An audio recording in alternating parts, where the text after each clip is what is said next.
ಆತ್ಮೀಯ 10ನೇ ತರಗತಿಯ ವಿದ್ಯಾರ್ಥಿಗಳಿಗೆ ನಮಸ್ಕಾರಗಳು.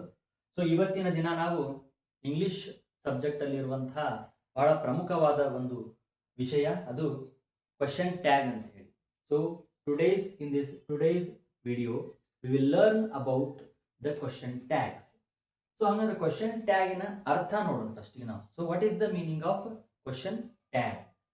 So question tags are short questions at the end of a statements ಅಂತ ಹೇಳಿದ್ರೆ ಕ್ವಶನ್ ಟ್ಯಾಗ್ ಅಂದ್ರೆ ಏನಿದು ಬಹಳ ಚಿಕ್ಕ ಪ್ರಶ್ನೆಗಳು ಅಥವಾ ಬಾಲ ಪ್ರಶ್ನೆಗಳು ಅಂತ ಹೇಳಿ ನಾವು ಕರಿತೀವಿ. ಇದು ಎಲ್ಲಿರ್ತದಪ್ಪ ಅಂತ ಹೇಳಿದ್ರೆ ಒಂದು ವಾಕ್ಯ ಮುಗಿದ ತಕ್ಷಣ, ಒಂದು ವಾಕ್ಯದ ನಂತರ ನಾವು ಶಾರ್ಟ್ ಆಗಿ ಕ್ವಶನ್ ಅನ್ನ ರೆಡಿ ಮಾಡ್ತೀವಿ. ಅವನ್ನೇ ನಾವೇನಂತ ಕರಿತೀವಿ? ಕ್ವಶನ್ ಟ್ಯಾಗ್ಸ್ ಅಂತ ಹೇಳಿ ಕರಿತೀವಿ. ಅರ್ಥ ಆಯ್ತಿದ್ದು? ಸೊ ಕ್ವಶನ್ ಟ್ಯಾಗ್ ಅಂದ್ರೆ this is a short forms or a short questions at the end of a statement or a sentence ಅಂತ ಹೇಳಿ ಅರ್ಥ. ಸೊ ಹಂಗಂದ್ರೆ ಈ ಏನು ಕ್ವಶನ್ ಟ್ಯಾಗ್ಸ್ ನ ಫಂಕ್ಷನ್ಸ್ ಏನ್ರಿ ಅನ್ನೋದು ಅಂದ್ರೆ ಕ್ವಶನ್ ಟ್ಯಾಗಿನ ಕಾರ್ಯಗಳು ಏನು ಅಂತ ಹೇಳಿದ್ರೆ ಮೊದಲನೇದಾಗಿ ಇದು ಕನ್ಫರ್ಮೇಶನ್ ಕೊಡ್ತದೆ. ಸೊ ಕನ್ಫರ್ಮ್ ಆಗಿ ಹೌದು ಇಲ್ಲೋ ಅನ್ನುವಂಥಕ್ಕೆ ಉತ್ತರವನ್ನು ಕೊಡುವಂಥವು ಕ್ವಶನ್ ಟ್ಯಾಗ್ ಆಗಿರ್ತಾವೆ. ಸೊ ಎರಡನೇ ಫಂಕ್ಷನ್ ಏನು ಇದ್ರದ್ದು ಅಂತ ಹೇಳಿದ್ರೆ ನೀವು ನೋಡ್ಬೋದು, ಒಪಿನಿಯನ್ ಕೊಡ್ತದೆ. ಒಪಿನಿಯನ್ ಅಂತಂದ್ರೆ ಏನು? ಅಭಿಪ್ರಾಯವನ್ನ ಕೊಡ್ತದೆ. ಸೊ ಅಭಿಪ್ರಾಯವನ್ನ ಕೊಡುವಂತ ಕೆಲಸ ಮಾಡ್ತದೆ, ಜೊತೆಗೆ ಕನ್ಫರ್ಮೇಶನ್ ಕೊಡುವಂತ ಕೆಲಸ ಮಾಡೋವೇ ಕ್ವಶನ್ ಟ್ಯಾಗ್ಸ್ ಅಂತ ಹೇಳಿ ಕರಿತೀವಿ ನಾವು. ಹಂಗಂದ್ರ ಇದರ ಅರ್ಥ ನೋಡಿದ್ವಿ, ಇದರ ಒಂದು ಫಂಕ್ಷನ್ಸ್ ನೋಡಿದ್ವಿ. ಹಂಗಾರೆ ಕ್ವಶನ್ ಟ್ಯಾಗ್ ಅನ್ನ ನಾವು ಫಾರ್ಮೇಶನ್ ಮಾಡೋದು ಹೇಗೆ, ಈ ಫಾರ್ಮ್ ಮಾಡೋದು ಹೇಗೆ, ಇದನ್ನ ಹೆಂಗ್ ನಾವು ರೆಡಿ ಮಾಡೋದು? ಸೊ ಕ್ವಶನ್ ಅಲ್ಲಿ ಒಂದು ಸೆಂಟೆನ್ಸ್ ಇರ್ತತಿ. ಓಕೆ, ಒಂದು ಸೆಂಟೆನ್ಸ್ ಆದ್ಮೇಲೆ ಅದರ ನಂತರ ನಾವು ಕ್ವಶನ್ ಟ್ಯಾಗ್ ಮಾಡ್ಬೇಕಂದ್ರ ಏನ್ ಫಾರ್ಮ್ ಯಾವ ರೀತಿ ಮಾಡಬೇಕು ಅನ್ನುವಂತ ಅಂಶವನ್ನು ತಿಳ್ಕೊಂಡು ನೋಡ್ರಿ. Formation of a question tag, helping verb plus subject. So ಇದರಲ್ಲಿ ಬಹಳ ಪ್ರಮುಖವಾದ ಅಂಶ ಏನು ಅಂತ ಹೇಳಿದ್ರೆ helping verb plus subject. So helping verb ಅಂತ ನಿಮಗೆ ಗೊತ್ತಿದೆ. ಹೆಲ್ಪಿಂಗ್ ವರ್ಬ್ಸ್ ಅಂದ್ರೆ ಏನು? So is, am, has, have ಇವೆಲ್ಲವೂ ಹೆಲ್ಪಿಂಗ್ ವರ್ಬ್, ಸಹಾಯಕ ಕ್ರಿಯಾಪದಗಳು ಅಂತ ಹೇಳಿ ಕನ್ನಡದಲ್ಲಿ ಕರಿತೀವಿ ನಾವು. ಸೊ ಸಹಾಯಕ ಕ್ರಿಯಾಪದಗಳು ಹೆಲ್ಪಿಂಗ್ ವರ್ಬ್ಗೆ ಇನ್ನೊಂದು ಹೆಸರು ಏನು ಅಂತ ಹೇಳಿ ಆಕ್ಸಿಲರಿ ವರ್ಬ್ಸ್ ಅಂತಾನೂ ಕರಿತೀವಿ. ಜೊತೆಗೆ ಅದನ್ನ ಮೋಡಲ್ ವರ್ಬ್ಸ್ ಅಂತಾನೂ ಕರಿತೀವಿ. ಅದರ ಜೊತೆಗೆ ಏನಿರ್ಬೇಕು? ಸಬ್ಜೆಕ್ಟ್ ಇರಬೇಕು. Subject plus helping verb are helping verb plus subject ಇದ್ದಾಗ ಮಾತ್ರ ನಾವು ಅದನ್ನ ಈ ರೂಪದಲ್ಲಿ ಕ್ವಶನ್ ಟ್ಯಾಗ್ ಮಾಡಬೇಕು. ಮತ್ತು ಸಬ್ಜೆಕ್ಟ್ ಯಾವ ರೀತಿ ಆಗಿರ್ಬೇಕು? ಸಬ್ಜೆಕ್ಟ್ ಅಂತ ಹೇಳಿ ನೋಡ್ರಿ, ನಾಮಪದ ಆಗಿರಂಗಿಲ್ಲ ಇದು. ಸೊ ನೌನ್ ಆಗಿರುವುದಿಲ್ಲ ಇದು. ಸೊ ನಾವು ಕ್ವಶನ್ ಟ್ಯಾಗ್ ಮಾಡ್ಬೇಕಂದ್ರ always we should use pronouns. Pronoun ಅಂತ ಹೇಳಂದ್ರೆ ಗೊತ್ತಿಲ್ಲ ನಿಮ್ಗೆ. ಪ್ರನೌನ್ ಅಂತ ಹೇಳಿದ್ರೆ I, we, you, he, she, it, they. So ನಾಮಪದದ ಬದಲಾಗಿ ಬಳಸುವಂತಹ ಏನು ಪದಗಳನ್ನು ನಾವು ಇಂಗ್ಲಿಷ್ ಅಲ್ಲಿ ಅಥವಾ ಕನ್ನಡದಲ್ಲಿ ಸರ್ವನಾಮಪದಗಳು ಅಂತ ಕರಿತೀವಿ. ಜೊತೆ ಇಂಗ್ಲಿಷ್ ಅದಕ್ಕೆ ಪ್ರೊನೌನ್ಸ್ ಅಂತ ಕರಿತೀವಿ. So helping verb plus subject pronoun ರೂಪದಲ್ಲಿ ಹೆಲ್ಪಿಂಗ್ ವರ್ಬ್ ಜೊತೆಗೆ ಸೇರಿಸಿದ್ರೆ ನಮಗೆ ಕ್ವಶನ್ ಟ್ಯಾಗ್ ರೆಡಿ ಆಗುತ್ತೆ. ಸೊ ಹಂಗಾದ್ರೆ ನೋಡ್ರಿ, ಸೊ ಫಾರ್ಮೇಶನ್ ಈ ರೀತಿ ಮಾಡ್ಬೇಕು ನಾವು. ಏನಿರ್ಬೇಕು? ಹೆಲ್ಪಿಂಗ್ ವರ್ಬ್ ಜೊತೆಗೆ ಏನಿರ್ಬೇಕು? ವೆರಿ ಗುಡ್, ಪ್ರನೌನ್ ಇರಬೇಕು. ಸೊ ಹಂಗಂದ್ರ ಬಹಳ ಪ್ರಮುಖವಾಗಿ ನೋಡ್ರಿ, if the statement is positive, ಅವಾಗ ನಾವೇನ್ ಮಾಡಿ, if the statement is positive ಅಂತ ಹೇಳಿದ್ರ ಯಾವಾಗ ಒಂದು ವಾಕ್ಯ ಏನಾದರೂ ಧನಾತ್ಮಕವಾಗಿದ್ರೆ, ಪಾಸಿಟಿವ್ ಸ್ಟೇಟ್ಮೆಂಟ್ ಇದ್ರ ಕ್ವಶನ್ ಟ್ಯಾಗ್ ಯಾವ ರೀತಿ ಇರ್ತದ ಅಂತ ಹೇಳಿದ್ರೆ ನೆಗೆಟಿವ್ ಆಗಿರ್ತದೆ. ಋಣಾತ್ಮಕವಾಗಿ ನಾವು ಶಾರ್ಟ್ ಕ್ವಶನ್ ಅನ್ನ ಮಾಡಬೇಕಾಗ್ತದೆ. ಅದೇ ಕ್ವಶನ್ ನಲ್ಲಿ ಅದೇ statement, if the statement is negative, ಋಣಾತ್ಮಕವಾಗಿ ಏನಾದರೂ ಒಂದು ಸೆಂಟೆನ್ಸ್ ಇದ್ರ, ಋಣಾತ್ಮಕವಾದ ಒಂದು ವಾಕ್ಯ ಇದ್ರ, ಅವಾಗ ಕ್ವಶನ್ ಟ್ಯಾಗ್ ಯಾವ ರೀತಿ ಇರಬೇಕು? ಪಾಸಿಟಿವ್ ಆಗಿರ್ಬೇಕು. ಸೊ ಸಿಂಪಲ್ ಆಗಿ ಹೇಳೋದಾದ್ರೆ ನೆಗೆಟಿವ್ ಸ್ಟೇಟ್ಮೆಂಟ್ ಇದ್ರ ಕ್ವಶನ್ ಟ್ಯಾಗ್ ಯಾವ ರೀತಿ ಇರ್ತದೆ? ಅದು ಪಾಸಿಟಿವ್ ಕ್ವಶನ್ ಟ್ಯಾಗ್ ಮಾಡಬೇಕು. ಅದೇ ಪಾಸಿಟಿವ್ ಸ್ಟೇಟ್ಮೆಂಟ್ ಇದ್ರ ನಾವು ಕ್ವಶನ್ ಟ್ಯಾಗ್ ಯಾವ ರೀತಿ ಇರ್ತದೆ? ನೆಗೆಟಿವ್ ಸ್ಟೇಟ್ಮೆಂಟ್, ನೆಗೆಟಿವ್ ಟ್ಯಾಗ್ ಅಲ್ಲಿ ಇರ್ತದೆ. ಸೊ ನೆಗೆಟಿವ್ ಆಗಿ ಅದು ಇರ್ತದೆ ಅನ್ನುವಂತ ಅಂಶವನ್ನ ನಾವು ನೋಡಬಹುದು. ಇದರ್ಥ ಆಯ್ತು ಅನ್ಕೋತೀನಿ. If the statement is positive then the question tag will be negative. Okay, ಅದೇ ರೀತಿ if the statement is negative then the question tag will be positive.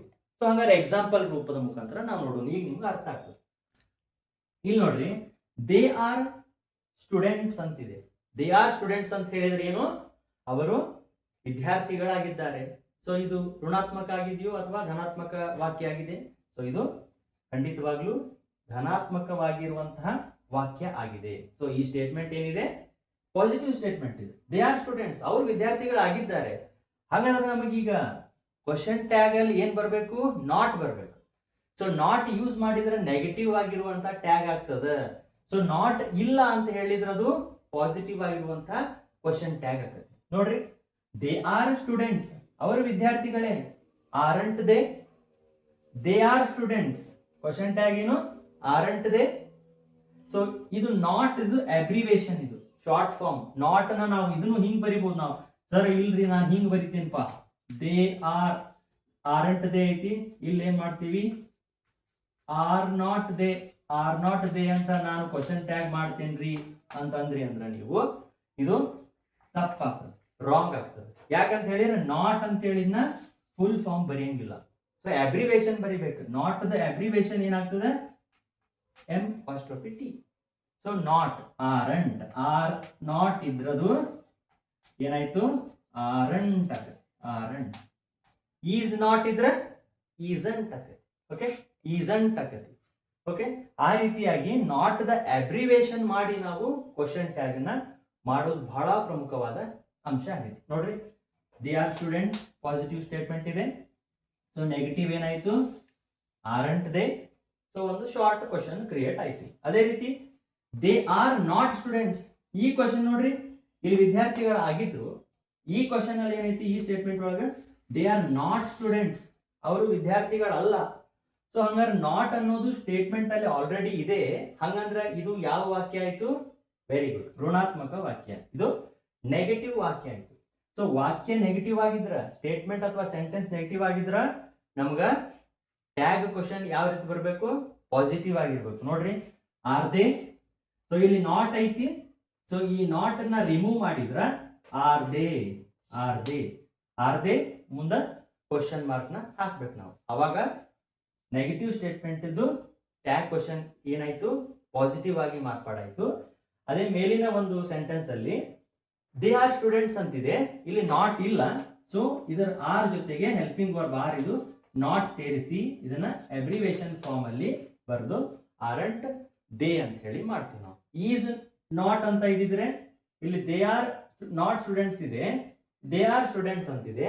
ಇಲ್ಲಿ ಹಿ ಈಸ್ ಸ್ಟೂಡೆಂಟ್ ಅಂತಿದ್ರೆ isn't, isn't he ಅಂತ ಆಗ್ತದೆ. So ಇಲ್ಲಿ ಏನ್ helping ಇದು ನಮಗೆ ಪ್ರೊನೌನ್ ಕೊಟ್ಟಿರ್ತಾರೋ ಆ ಪ್ರೊನೌನ್ನೇ ನಾವು ಉಪಯೋಗ ಮಾಡಿಕೊಂಡು ಕ್ವಶನ್ ಟ್ಯಾಗ್ ನ ಮಾಡ್ಬೇಕಾಗ್ತದೆ. ಸೊ ಇವೆರಡು ಸ್ಟೇಟ್ಮೆಂಟ್ ಮುಖಾಂತರ ನಾವು ಪಾಸಿಟಿವ್ ಅನ್ನ ನೆಗೆಟಿವ್ ಟ್ಯಾಗ್ ಮಾಡೋದು ಹೇಗೆ, ಮತ್ತೆ ನೆಗೆಟಿವ್ ಸ್ಟೇಟ್ಮೆಂಟ್ ಇದ್ರೆ ಅದನ್ನ ಪಾಸಿಟಿವ್ ಹೇಗೆ ಮಾಡೋದು ಅಂತ ಹೇಳಿ ಇವೆರಡು ವಾಕ್ಯದ ಮುಖಾಂತರ, ಎಕ್ಸಾಂಪಲ್ ಮುಖಾಂತರ ಗೊತ್ತಾಯ್ತು ನಮ್ಗೆ. ಸೊ ಇಲ್ಲಿ ಒಂದು ಎಕ್ಸಾಂಪಲ್ ಮುಖಾಂತರ ನಿಮ್ಗೆ ಪ್ರೀವಿಯಸ್ ಇಯರ್ ಅಲ್ಲಿ ಕೇಳಿರುವಂತಹ ಪ್ರಶ್ನೆ ಇದು. ನೋಡ್ರಿ, ನೀವು ಮಾಡಕ್ ಪ್ರಯತ್ನ ಪಡ್ರಿ. Mohan is not interested in music ಅಂತಿದೆ. ಅಂದ್ರೆ ಏನಿದು? ಮೋಹನ್ಗೆ ಮ್ಯೂಸಿಕ್ ಅಲ್ಲಿ ಆಸಕ್ತಿ ಇಲ್ಲ. ಮೋಹನ್ಗೆ ಮ್ಯೂಸಿಕ್ ಅಲ್ಲಿ ಆಸಕ್ತಿ ಇಲ್ಲ ಅನ್ನೋದು ಪಾಸಿಟಿವ್ ಸ್ಟೇಟ್ಮೆಂಟಾ ಅಥವಾ ನೆಗೆಟಿವ್ ಸ್ಟೇಟ್ಮೆಂಟಾ? Yes, very good. ಯಾವ್ದಿದು? Negative statement. ಆಲ್ರೆಡಿ ನಾಟ್ ಅಂತ ಸ್ಟೇಟ್ಮೆಂಟ್ ಅಲ್ಲಿ ಐತಿ. ಹಂಗಂದ್ರೆ ನಾವು ಪಾಸಿಟಿವ್ ಆಗಿ ಇದನ್ನ ಟ್ಯಾಗ್ ಮಾಡಬೇಕು. ಸೊ ಇಲ್ಲಿ ನಮಗೆ ಮೀನಿಂಗ್ ಅಲ್ಲಿ ಹೇಳಿದಾಗ ಇದ್ರ ಫಂಕ್ಷನ್ ಫಾರ್ಮೇಶನ್ ಮಾಡುವಾಗ ಏನ್ ಹೇಳಿತ್ತು ಅಂತ ಹೇಳಿದ್ರೆ ಹೆಲ್ಪಿಂಗ್ ವರ್ಬ್ ಜೊತೆಗೆ ಪ್ರೊನೌನ್ ನ ಯೂಸ್ ಮಾಡಬೇಕು ಟ್ಯಾಗ್ ಅಲ್ಲಿ ಅಂತಿತ್ತು, ಹೌದಾ? ಸೊ ಇಲ್ಲಿ Mohan is not interested in music ಅಂತಿದೆ. ಈಸ್ ಅನ್ನೋದು ಏನಿದು? Helping verb. ಹೆಲ್ಪಿಂಗ್ ವರ್ಬ್ ಯಾವ್ದಾಯ್ತು ಈ ಸ್ಟೇಟ್ಮೆಂಟ್ ಒಳಗ? ಈಸ್ ಆಯ್ತು. ಸೊ ಈಸ್ ಜೊತೆಗೆ ನಾಟ್ ಐತಿ. ಸೊ ಇಲ್ಲಿ ಸ್ಟೇಟ್ಮೆಂಟ್ ಒಳಗ ನಾಟ್ ಅಂತ ಕೊಟ್ಟಾರಂದ್ಮೇಲೆ ನಮಗ ಟ್ಯಾಗ್ ಕ್ವಶನ್ ಮಾಡುವಾಗ ನಾಟ್ ಬರಬಾರ್ದು. ಅಕಸ್ಮಾತ್ ನಾಟ್ ಬಂದ್ರೆ ಏನಾಗ್ತತಿದ? ಪಾಸಿಟಿವ್ ಇದ್ದಿದ್ದು ಈ ನೆಗೆಟಿವ್ ಸ್ಟೇಟ್ಮೆಂಟ್ ಇದ್ದಿದ್ದು ಪಾಸಿಟಿವ್ ಆಗ್ಬೇಕು ನಮಗಿಲ್ಲಿ ಟ್ಯಾಗ್ ಕ್ವಶನ್ ಒಳಗ. ನಾಟ್ ಬಂದ್ರೆ ಮತ್ತು ನೆಗೆಟಿವ್ ಆಗ್ತತಿ. ಸೊ ಅದು ರಾಂಗ್ ಆಗ್ತದೆ. ಸೊ ಹಂಗ ನಾವು ಮಾಡೋಣ. ಫಸ್ಟ್ ಏನ್ ಮಾಡೋಣ ನಾವು ಹಂಗಂದ್ರೆ ಈಗ ಏನ್ ಬರ್ಕೋಬೇಕು? ಪ್ರೊನೌನ್ ನ ಫಸ್ಟ್ ಬರ್ಕೋಬೇಕ. ಯಾವ್ದೈತಿ ಪ್ರೊನೌನ್? ಹಂಗಂದ್ರೆ ಈಸ್ ಐತಿ, ಹೌದಾ? ಈಸ್ ಬರ್ದೆ ಎರಡನೇ ಕೆಲಸ ಏನು? ನಾಟ್ ಐತ್ ಆಲ್ರೆಡಿ. ನಾ ಹಂಗಂದ್ರೆ ಇಲ್ಲಿ ನಾಟ್ ಬರಿಬೇಕು, ನಾಟ್ ಬರಿಬಾರ್ದು? ಹೌದಾ? ಯಾಕೆ ಬರಿಬಾರ್ದು? Not already they have given in the sentence. So we can't use not in the question tag. So ಹಂಗಂದ್ರ ಈಸ್ ಬರ್ದೆ ಮೋಹನ್ ಅನ್ನೋದು ಏನಿದೆ ಇಲ್ಲಿ? ಹೆಸರು.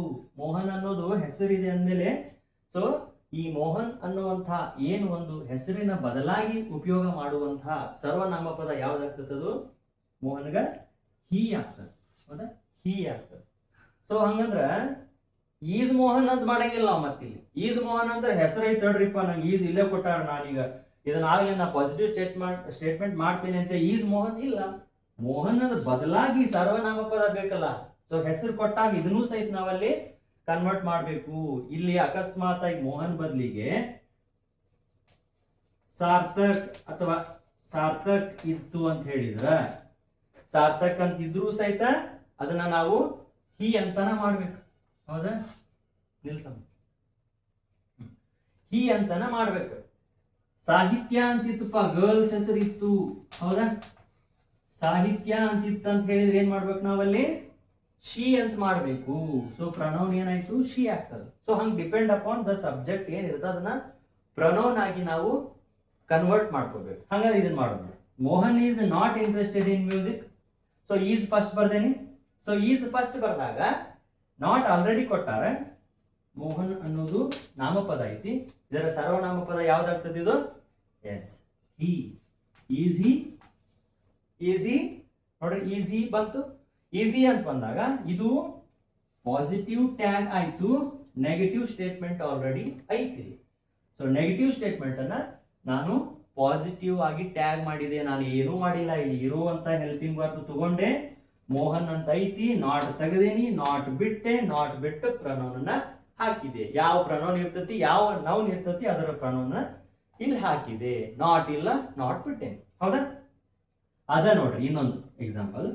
Mohan is interested in music. ಈಗ ಏನ್ ಕೊಟ್ರು ಅವರು? Mohan is interested in music. ಮೋಹನ್ಗೆ ಈ ಸಲ ಏನ್ ಹೇಳ್ತಾರ ಅವರು? ಇದ್ರಾಗ ಇಂಟ್ರೆಸ್ಟ್ ಇಲ್ಲ ಅಂದ್ರು, ಇದ್ರಾಗ ಇಂಟ್ರೆಸ್ಟ್ ಐತೆ ಅನ್ನತ್ತಾರ. ಮೋಹನ್ಗೆ ಮ್ಯೂಸಿಕ್ ಅಲ್ಲಿ ಆಸಕ್ತಿ ಇದೆ, ಅವನಿಗೆ ಆಸಕ್ತಿ ಐತಿ. ಹಂಗಂತ ಹೇಳಿದ್ರೆ ನೀವ್ ಏನ್ ಮಾಡ್ಬೇಕೀಗ? ಇದು ಪಾಸಿಟಿವ್ ಆಗೈತಿ ಸ್ಟೇಟ್ಮೆಂಟ್, ಇದು ಧನಾತ್ಮಕವಾಗೈತಿ. ಋಣಾತ್ಮಕವಾಗಿ ಮಾಡ್ಬೇಕಲ್ಲ, ನೆಗೆಟಿವ್ ಆಗಿ ಮಾಡ್ಬೇಕಲ್ಲ. ಇದನ್ನ ನೆಗೆಟಿವ್ ಸ್ಟೇಟ್ಮೆಂಟ್ ಮಾಡ್ಬೇಕಂದ್ರೆ ಅಗೇನ್ ನಾವೇನ್ ಮಾಡ್ಬೇಕಿಲ್ಲ? ಹೆಲ್ಪಿಂಗ್ ವರ್ಬ್ ನ ಫಸ್ಟ್ ಹಾಕೋಬೇಕು. ಈಸ್ ಹಾಕಿದೆ. ಸೊ ಈಸ್ ಹಾಕಿದೆ. ಈ ಸ್ಟೇಟ್ಮೆಂಟ್ ಒಳಗೆ ನಾಟ್ ಐತೇನೋ? ಇಲ್ಲ. ಸೊ ನಾಟ್ ಇಲ್ಲ ಅಂತ ಹೇಳಿದ್ರೆ ನಾವೇನ್ ಹಾಕ್ಬೇಕು? ಇಲ್ಲಿಗ ನಾಟ್ ಹಾಕ್ಬೇಕು. ನಾಟ್ ಹಾಕಂಗಿಲ್ಲ ಡೈರೆಕ್ಟ್ ಆಗಿ, ನಾಟ್ ದ ಎಬ್ರಿವೇಶನ್ ಹಾಕ್ಬೇಕು. ಎಬ್ರಿವೇಶನ್ ಏನಪ್ಪಾ ಅಂದ್ರೆ ನಾಟ್ದು ಎಂಡ್. ಹೌದಾ? ಈಸಂಟ್. ಹೌದಾ? ಈಸಂಟ್ ಆಯ್ತು. ಎರಡು ಕೆಲಸ ಕ್ಲಿಯರ್ ಆಗು. ಇನ್ ಲಾಸ್ಟ್ ಒಂದು ಏನ್ ಮಾಡ್ಬೇಕಂತ ಹೇಳಿದ್ರೆ ಅಗೇನ್ ಇಲ್ಲಿ ಮೋಹನ್ ಅಂತ ಐತಿ, ಇದು ನಾಮಪದ. ಸೊ ಇಲ್ಲಿ ಸಬ್ಜೆಕ್ಟ್ ಮೋಹನ್ ಇದೆ. So Mohan is a noun. So ಈ ಮೋಹನ್ ನೌನ್ ಬದಲಾಗಿ ನಾವು ಸರ್ವನಾಮ ಪದವನ್ನ ಪ್ರೊನೌನ್ ನ ಉಪಯೋಗಿಸ್ಬೇಕು. ಅಂದ್ರೆ ಅಗೇನ್ ಹಿ, ಈಸಂಟ್ ಹಿ ಇಷ್ಟ ಬರೋದ್ರ ಆಯ್ತಾ? ಇದು ಇಲ್ಲ, ಆಗಂಗಿಲ್ಲ. ಯಾಕೆ ಹೇಳ್ರಿ?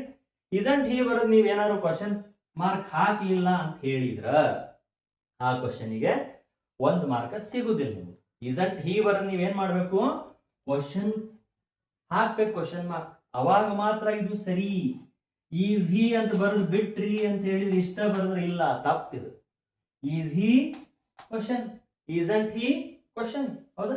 ಟ್ಯಾಗ್ ಕ್ವಶನ್ ಇದು, ಶಾರ್ಟ್ ಆಗಿ ಕ್ವಶನ್ ಕೇಳಾಗತ್ತೇವೆ ನಾವು. ಈಸಿ ಅಂತ ಬರೋದು ಇದನ್ನ ಬಿಟ್ರ ಕ್ವಶನ್ ಅಲ್ಲಿದೆ. ಹಂಗಾಗಿ ಕ್ವಶನ್ ಮಾರ್ಕ್ ಆಲ್ವೇಸ್ ಅಲ್ಲಿ ಟ್ಯಾಗ್ ಅಲ್ಲಿ ಇರಲೇಬೇಕು. ಸೊ ಹಂಗಾಗಿ ನೋಡ್ರಿ, ಇಷ್ಟೇ ಇದರಲ್ಲಿ ಏನೇನು ಇಲ್ಲ. ಇದ್ರಾಗ ಏನು ಬಹಳ ಕಷ್ಟಪಟ್ಟು ಕ್ವಶನ್ ಟ್ಯಾಗ್ ನ ಅರ್ಥ ಮಾಡ್ಕೊಂಡ್ರು 1 ಮಾರ್ಕ್ಸ್ 2 ಮಾರ್ಕ್ಸ್ ನಮ್ಗ ಜೇಬೊಳಗೆ ಆರಾಮಾಗಿ. ನೋಡ್ರಿ ಇಷ್ಟ ಇನ್ನೊಂದ್ಸಲ ರಿವಿಷನ್ ಮಾಡ್ಬಿಡ್ತೇನೆ. ಕ್ವಶನ್ ಟ್ಯಾಗ್ ಅಂತ ಹೇಳಿದ್ರೆ ಏನು?